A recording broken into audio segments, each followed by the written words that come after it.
Hey everybody, Lake Sturgeon Aquariums here today. Today I'm going to be talking to you about pest snails, or common aquarium snails, snails that you kind of see all the time.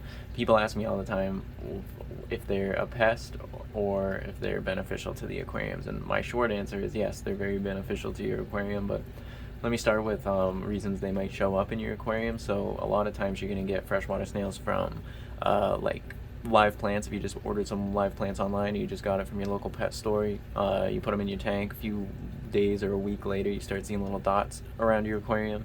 Those are all tiny little snails that had eggs on those plants or were already residing on those plants. So those guys are now in your aquarium, and there's no reason to panic. I mean, it is all Mother Nature. There's snails on things in the wild. There's snails everywhere in the wild.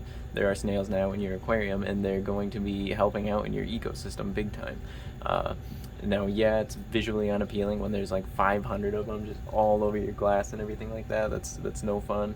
And there are ways to get rid of them, but they really are helping eat algae and break down other things. Like, let's say you have a really densely planted aquarium like this, and a fish dies. Okay, it's really hard to find the fish body, and a lot of times you're not even going to notice if that fish died. But especially if it's like a little schooling fish and you got so many of them, like I have a lot of Harlequin rasboras, it'd be hard for me to really see if one died. And if he did die, the snails are going to take care of him. They're going to break his body down, as bad as that sounds. They're going to eat him up, and they're going to reduce him to basically just waste that you remove during a water change.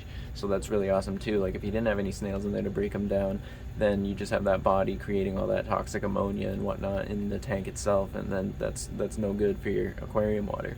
So it is a good thing to have snails in there. They're an excellent cleanup crew, and plus you got them for free. So it can get a little overwhelming when you have, like I said, 500 of them. So you definitely want to monitor the population. And there is population control. Like, you could do yo-yo loaches and stuff like that. Yo-yo loaches would eat them up, no problem.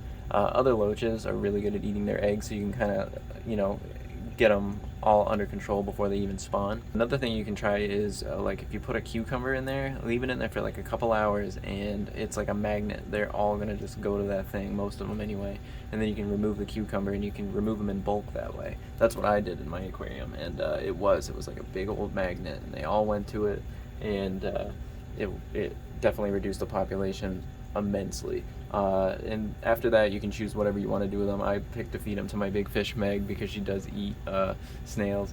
But a lot of people can bring them right back to your aquarium store. They'll take them back in. A lot of the ma and pa stores will do that. So that's something you can do. But it is a really nice source of protein. So I give them my big fish Meg, and other predator fish would definitely love that too.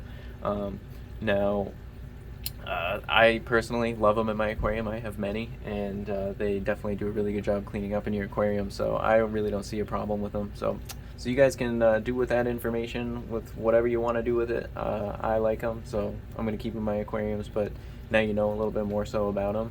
They're nothing to be afraid of, though. So I hope you guys enjoyed watching the video, and I'll see you next time.